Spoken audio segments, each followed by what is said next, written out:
Since Hong Kong was opened for trade in 1841, it's been the blending point of Eastern and Western culture. Contemporary Chinese oil painting, poster and lithograph spread from Hong Kong to China during this time. After 120 years, graphic designer Henry Steiner came to Hong Kong in 1961 because of an occasional design project. He only planned to stay for 9 months at that time. He didn't expect that he would stay for more than 50 years and live in Hong Kong permanently. After many years of working, he became a communicator of contemporary graphic design in Greater China, a person who brought enlightenment to modern Chinese graphic design. The impact of Henry Steiner's work throughout Asia Pacific has been extraordinary and has gained recognition from the world. Over the years, he has created countless types of works, including corporate identities, architectural patterns, banknotes, coins, stamps, and more. In Hong Kong, his designs are omnipresent and deeply rooted in the hearts of the people. Like the corporate identities of HSBC, Hong Kong Jockey Club, Lane Crawford, and more than 100 other representative Hong Kong brands. He is best known for several series of banknotes that he designed for the Hong Kong Standard Chartered Bank, which has become a classic example of design, and he is honored as the father of Hong Kong design.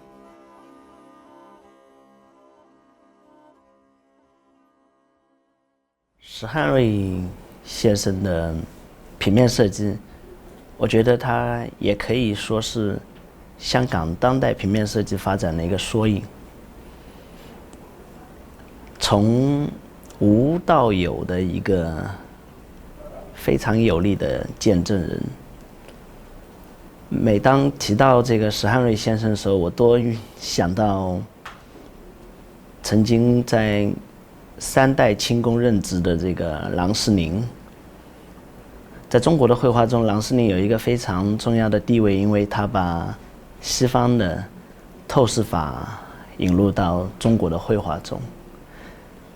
我觉得史汉瑞先生他的价值跟郎世宁有着异曲同工的这个意义。他也把平面设计，或者我们具体的说当代平面设计的概念，从西方带入到东方，带入到香港。我觉得60年代的香港和80年代的中国大陆有着很大的相似性。一方面吧，隐隐约约好像听到远处的这个当代平面设计的这个号角声，而另一方面呢，对自己对这个专业的探索还非常的陌生。然后为了要了解这个当代的平面设计呢，设计师的心态他都是非常的包容，非常的开放。而史汉瑞60年代至80年代在香港，因为通过他平面设计取得的社会影响力呢，也间接的影响到了中国大陆的平面设计教育和平面设计实践。我觉得这就是他的启蒙者的这个意义，是独一无二的。我们从史汉瑞这里开始我觉得这个是一个不可或缺的一个歷史的一個非常重要的一個節點。咁而 Henry 嚟咗之後，從佢做過嘅唔同嘅 project 啦，咁一定係對本地嘅設計師係即有個影響同埋提升水準上嘅提升。我覺得係好重要咯，佢對香港係最重要，即係對香港最重要嘅一個設計師。雖然佢唔係香港人或者係中國人，咁一個啟蒙同埋一個啟蒙啦，一定係。Henry Steiner was born on February 13th, 1934 to a Jewish family in Baden, Austria. His father was a local dentist and his mother was a trained tailor. In 1939, due to the World War II, in order to escape from the war, the Steiners were guaranteed refuge by an American Hollywood producer and immigrated to New York when Henry Steiner was just 4 years old. In 1955, Henry Steiner completed a bachelor's degree in fine art at Hunter College in New York. In the same year, he was admitted to Yale University to study graphic design. He studied under Paul Rand, who was the most important designer during the post-war period. The design philosophy of Paul Rand had a far-reaching influence on the establishment of Henry Steiner's own philosophy. Paul Rand started teaching at Yale when I was still there, and I have followed 2 of his dicta throughout my career. The first was the primacy of concept. If you can't write down the idea behind your visual submission on one side of a small index card, then you have no design. The other principle is that contrast is what gives life to a design. It can be visual, big, small, rough, smooth, light, dark, or psychological, old, new, familiar, unusual. But a design without contrast will falter. During his time at Yale, Henry Steiner was the assistant of Marcel Duchamp. One of the things that I think hasn't been mentioned much, and it was an amazing opportunity for me when I was at Yale, was that I was asked to to design a book for Marcel Duchamp, and I got to meet him. I took some photographs when we were talking. The conceptual art, the art which is not dependent on the hand but the mind. A lot of what Duchamp did was purely not even collages. He would have ready-mades. He said that the artist, by choosing something, makes it art. He also said that the public makes art. They decide what art is. And I think he of course, was very much involved with surrealism. They say that Picasso was involved with surrealism, but I think there's very little of Picasso that you could really call surrealism, as in the case of Duchamp and Dali. From 1958 to 1959, Henry Steiner studied further at the Faculty of Arts and the Faculty of Science at Paris Sorbonne University. During his time in Paris, he learned under Raymond Sauvignac, the master of French graphic design during that time. One of the great things about Yale at that time, and I was, I think, in the 5th year, so it was very early in the setting up of the design department in the School of Art and Architecture. And they not only had professionals as teachers, but they had visiting designers, people that they brought in, so that we had Herbert Matter and Bradbury Thompson, who were prominent designers as teachers. But while I was there, they brought in Armin Hoffmann, a great Swiss designer, and Raymond Sauvignac, who was a particular friend of Paul Rand's. Paul Rand started teaching the 2nd year I was there. It was a 2-year course, and he was obviously friendly with Sauvignac, because Sauvignac was what's called a bon vivant. You know, he enjoyed life. You know, he was very Parisian. He worked with Cassandra. He took Cassandra's sense of presenting ideas as vividly as possible, but he drew everything. It's important to remember again that, as I say, in French posters, everything was drawn. The posters that we think of, Paul Colin, etc., they all drew. And it wasn't just the French in Switzerland. There was a man named Herbert Leupin, who I also met, who had that same, well, we might call it insouciance, a kind of a lightheartedness.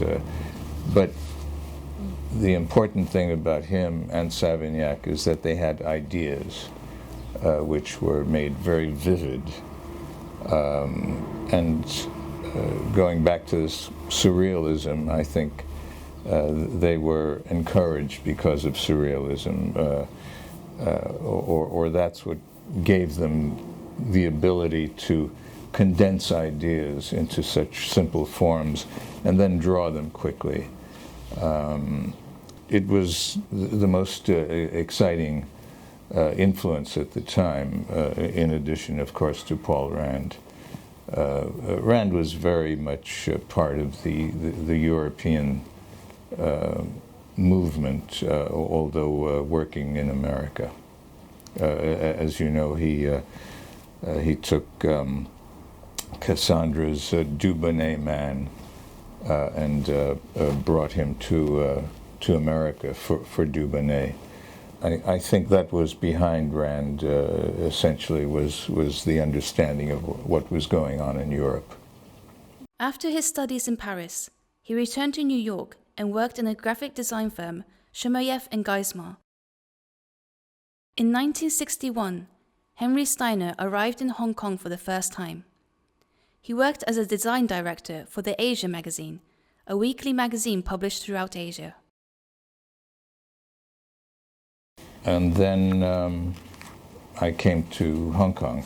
I was offered this job with the Asia magazine because I had been introduced to some people who worked with Time Life publishing, and one of them was asked to join the Asia magazine, and I started freelancing with them, and that led to them asking me to come out for the beginning of the magazine, which was on the 1st of October 1961.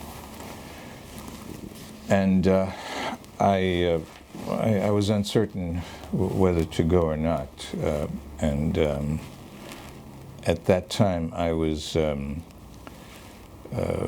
friendly with Henry Wolff, who had been the art director of Esquire, and was a hugely important figure that way.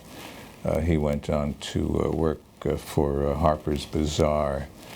He said, yes, go, and I said, how long for? And he said, just offhand, 9 months. And he said it that way, 9 months.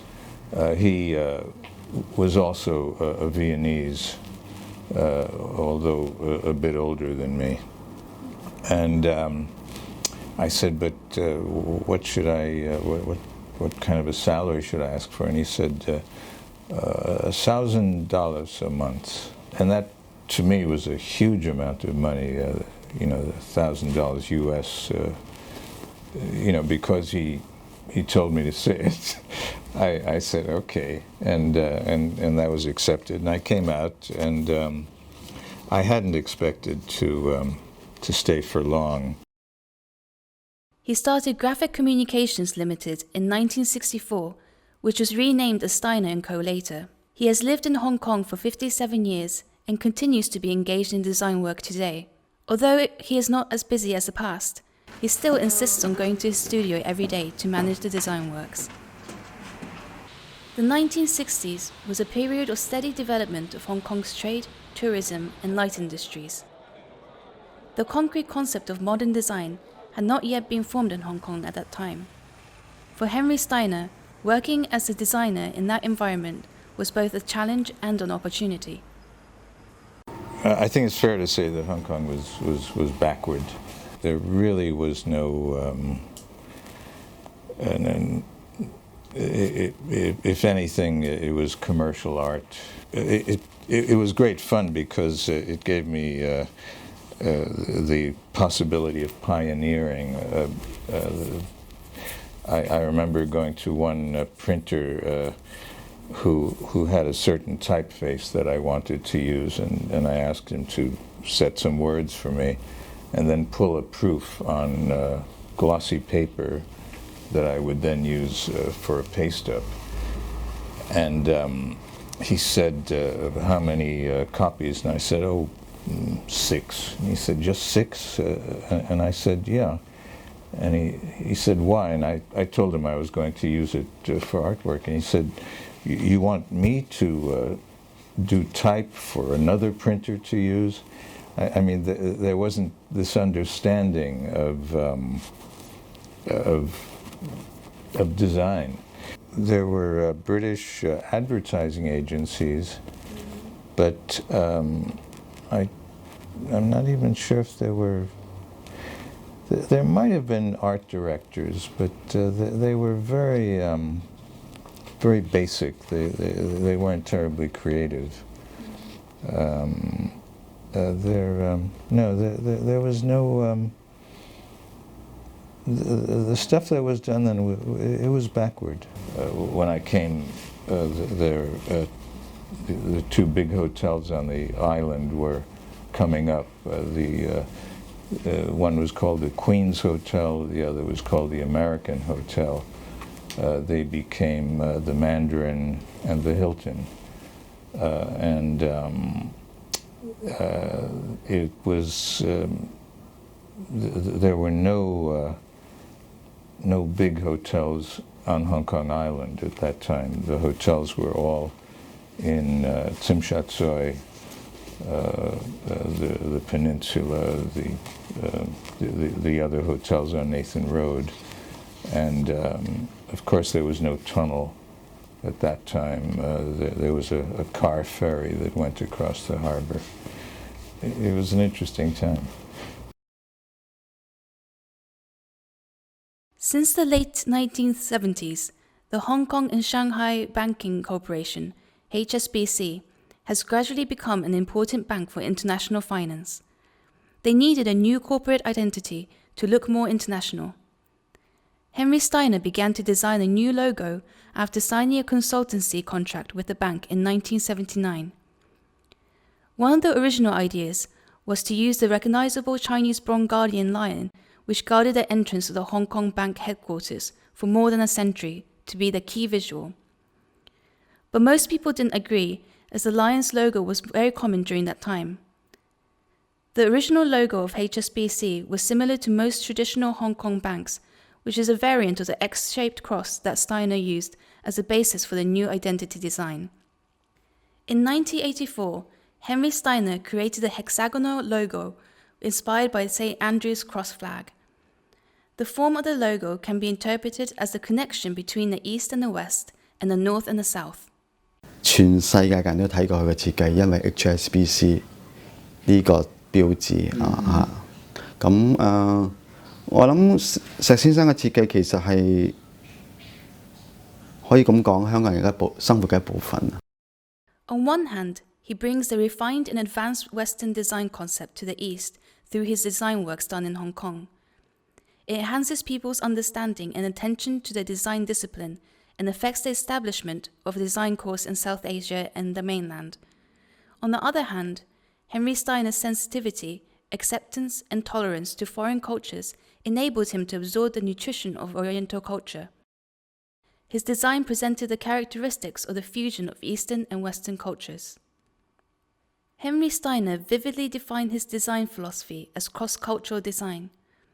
This design ideology accompanies the most prosperous era of Hong Kong's economy, witnessing the power of integrating Eastern and Western culture into the visual design, helping Chinese society to become more international. The only thing I knew about Asia was from the movies of Kurosawa, and I sort of knew a little bit about Japan, but not Hong Kong. So you could say Hong Kong is also a cross-cultural city, but it's different from New York and from Vienna, because here there was one culture that was the broad one in the city, and the other one which was the colonial culture. And I, of course, came out speaking English, but the goal was to communicate with the Chinese. And that's what gave me the idea of how do you do this? How do you take Chinese things and make it so that they can understand your message? And that was the basis of cross-cultural design. You can have cross-culturalization. It's not homogenized, which it was in Vienna and New York. It's two different cultures trying to talk to each other. I hope I'm getting that across. It's not a mixture.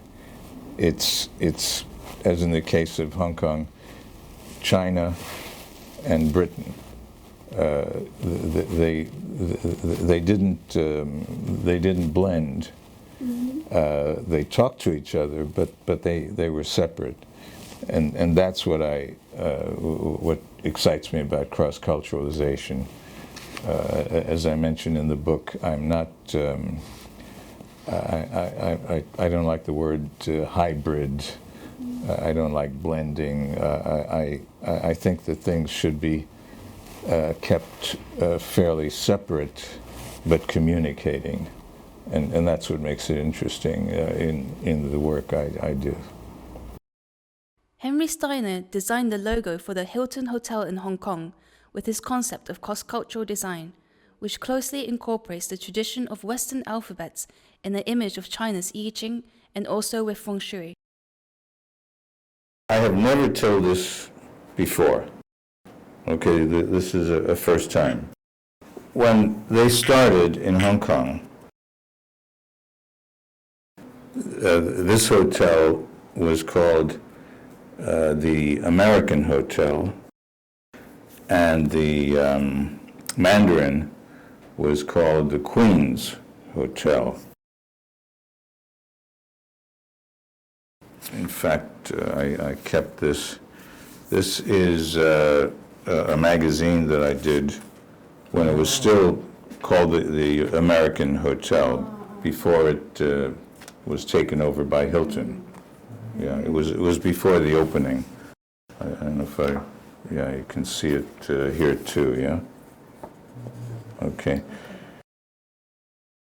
And then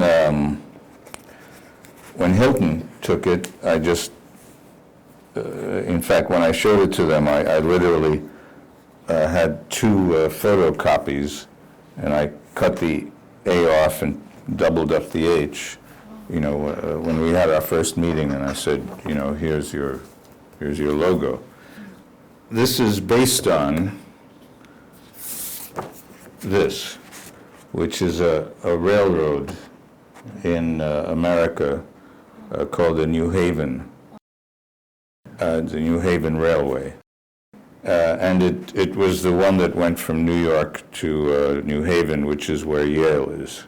You know, so I was familiar with it.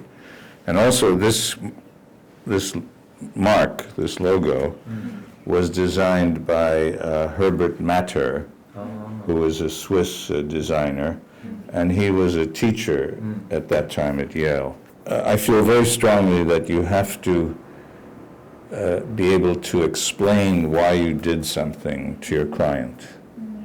You can't say, I like the way it looks, or it gives me a good feeling, or it's, you know, I think you have to say, this is what it is. And very often, you don't know that until after you've done it. So after I did this, I looked at it and I said, yeah, it looks like the I Ching, like the hexagram. In fact, I think it's number 63 or something. But there is one like this, you know, a double broken one. But it was made up so I could explain it, you know, and then people said, oh, it's okay. It's also like lattice work in Chinese buildings when you have dividers, and you know, they're made of wood, and you see through them. But I feel you have to be able to explain something, because if you just say it's nice or it's modern, or that's not good enough. You have to give your client an explanation that he can tell his wife. The poster, East-West Design Dialogues, designed in 1988, illustrated the concept of cross-cultural design by the contrast between the cultural differences of the image. The composition of the poster is based on a Japanese ukiyo-e painting with women by Kitagawa Utamaro. Well, we're talking about East-West and also contrast, old, new. This, by the way, is not a painting. It's a wood block from, you know, a wood block printed book. I've always been inspired by this artist, Utamaro. In Cantonese, they call him Guomo. And I love this image of the girl seeing herself in the mirror, and by the way, the very heavy black frame. And I used it once before for the Asia magazine. And here, you know, we've got that Utamaro, and then a photograph of two stewardesses on Japan Airlines. And it's the same thing of looking over the shoulder and seeing the reflection. So, but to make it, here the contrast is between the two. In the poster, I wanted to take this print, which I played with it because I think she's looking into her reflection. But here, I changed it. I copied her, put on the hair, the mohawk hairdo, and made her more contemporary. You know, this was quite, how should I say, you know, quite daring you know, to take some, you know, and heavy makeup. The funny thing is that I went to New York several years after I did this, but still maybe 10 or 20 years ago, and I was in a taxi going through Chinatown in New York City. I saw a girl just like this, a Chinese girl with a mohawk hairdo. But that was well after I did this poster. So you could say life imitates art. In the two self-portrait posters created in 1989 and 1992 respectively, they both appeared in the scenes of Qing Dynasty painter Wang Xu, who was called Lunka by foreigners back in the time. This photo was taken by the famous Scottish photographer John Thomson and included in his book Illustrations of China and Its People.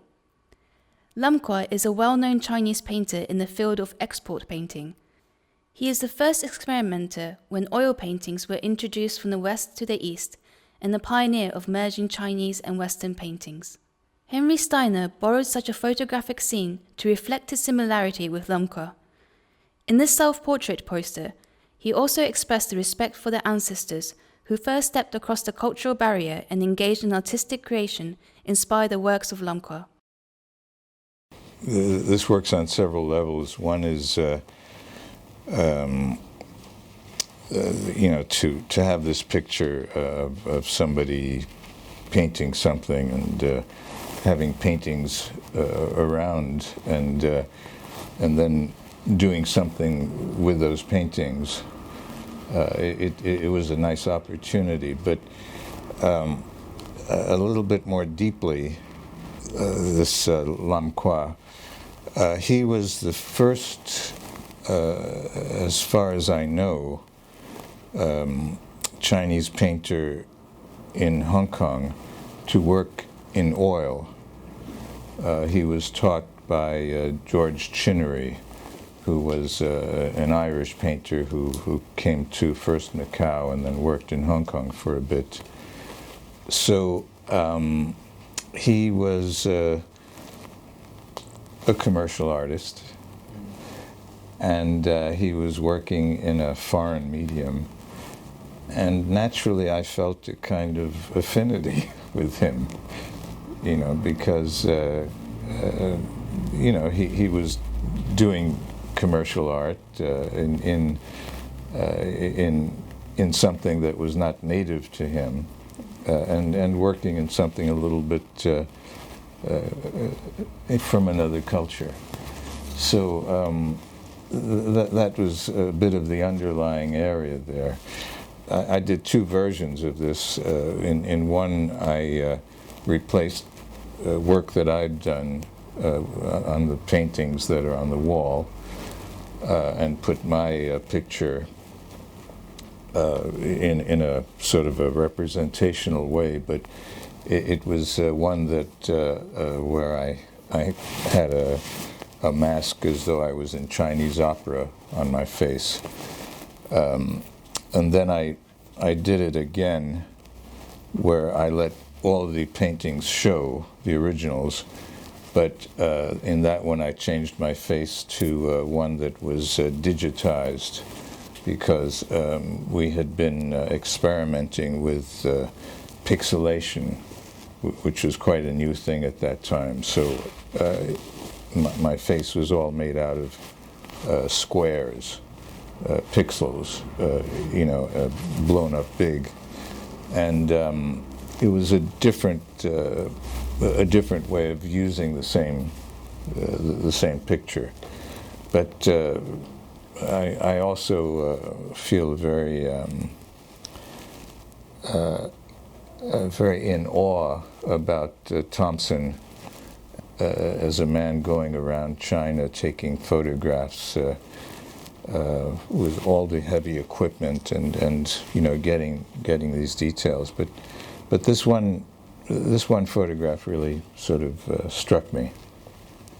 書法對佢嘅創意嘅影響，我相信除咗係視覺嘅手段或者佢嘅愛好，我覺得再深一層，其實書法裏邊有好多嘅哲學性嘅一啲理念，可能亦都可能從佢嘅設計睇到，譬如對空間書道裏邊對空間呢個係一個係好唔一般，我哋能理解嘅一個情況。譬如知白手黑，呢個係我哋倒轉頭睇一個空間嘅個合成。我相信可能佢因為接觸書法多嘅時候，佢 Henry 其實可能喺佢潛移默化喺佢做設計嘅時候，對個空間嘅處理啊，對所有嗰個東方嗰個美學都可能自然就衍生咗喺佢個創作裏邊嚇。咁我覺得我作為一個本地嘅中國人，而從西方人嘅口中，佢話俾我聽書法。中國人嘅書法對嚟講嘅意義好大，咁呢個係真係值得我哋學習睇佢點樣同佢嘅生活，點樣同佢嘅周遭產生一啲靈感，以至投入喺佢自己嘅工作創作上邊。我覺得呢個係一個好好嘅例子嚇。Henry Steiner began to participate in the banknote design of Standard Chartered Bank from 1979. In his banknotes design, the images of mythical Chinese animals were used in the different denominations of banknotes. A carp is on the 10 Hong Kong dollar, a turtle on the 20, a lion on the 50, a qilin on the 100, a phoenix on the 500, and a dragon on the highest denomination 1,000 Hong Kong dollar notes. The use of auspicious and rich animal images is more likely to be accepted and loved by people in Hong Kong, which emphasizes on feng shui culture. The 6 animals reflect an orderly arrangement, embody the concept of order or level based on the natural hierarchy corresponding to the denomination, which is accurate and ingenious. This is where the uniqueness of his design comes from. It shows Steiner's attention and sensitivity to local Hong Kong culture. 5 revisions have been made during 1979 to 2010, considering the issue of anti-counterfeiting. The images of mythical Chinese animals are still the key visual in the series of banknotes, while arming them with a variety of sophisticated new security features. In 2010, the new series of the banknotes was designed with a new imagery on the reverse side, which shows the design principle of compare and contrast. Through the contrast of various visual elements, the dialogue between science, technology and history, tradition and cultural heritage is reflected in the design.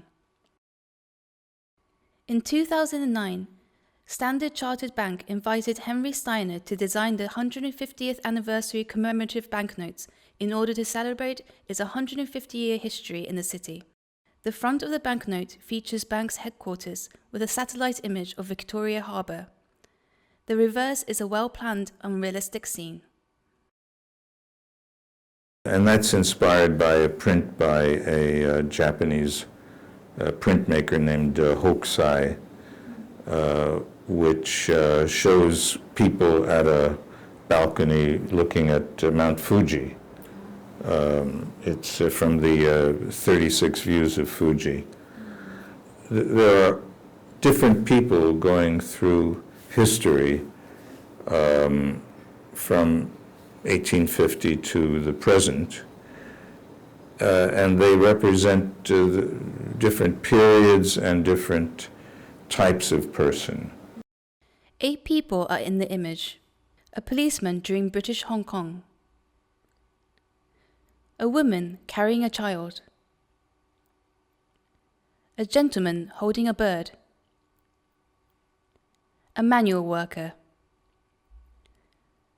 a woman in Cheongsam holding a parasol, a businessman on his mobile phone, and the student with a school bag. This well-designed scene represents the social development and historical changes of Hong Kong in 150 years. The value of Henry Steiner to Chinese design is not just about his role as a communicator. He also maintains a humble and respectful attitude in the face of unfamiliar environments, embraces different cultures, seeks connections actively, and establishes a distinctive cross-cultural design idea through his own practice. He has had an enormous influence over a generation of designers in Hong Kong. 有石先生喺嗰個年代參與其中一份子，係其實改變咗香港設計嘅一個新開始。呢個我可以講係我哋一個運氣。我試想想抹走咗，如果抹走咗個石先生冇嚟過香港，嗰個我哋從西方去學習做設計，去啟動由60年代尾期到今天，可能個情況唔係好一樣，個步伐亦都未必相同。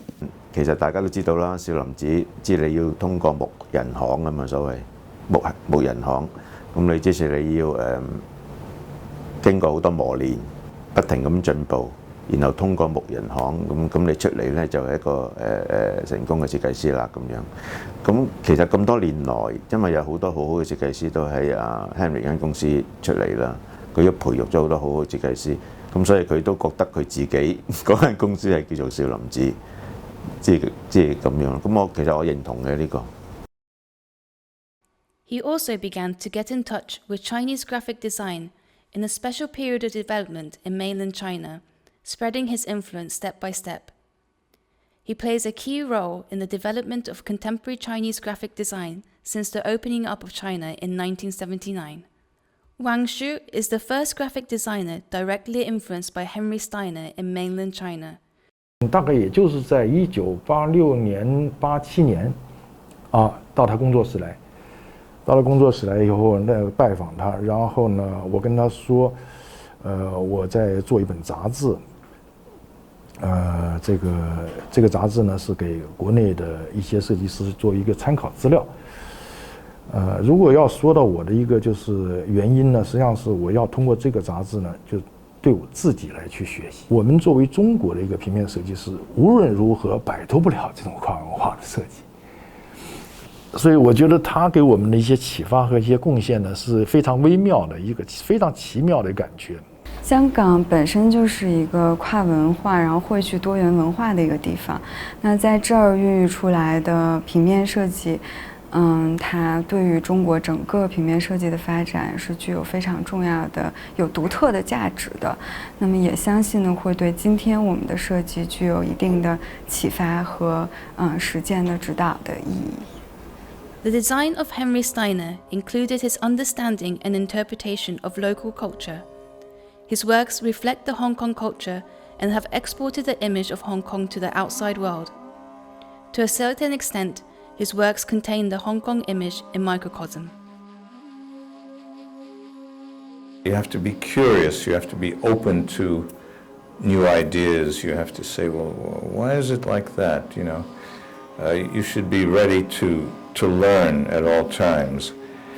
And it's also necessary to be stubborn, to be persistent, to stick to your vocation, your calling.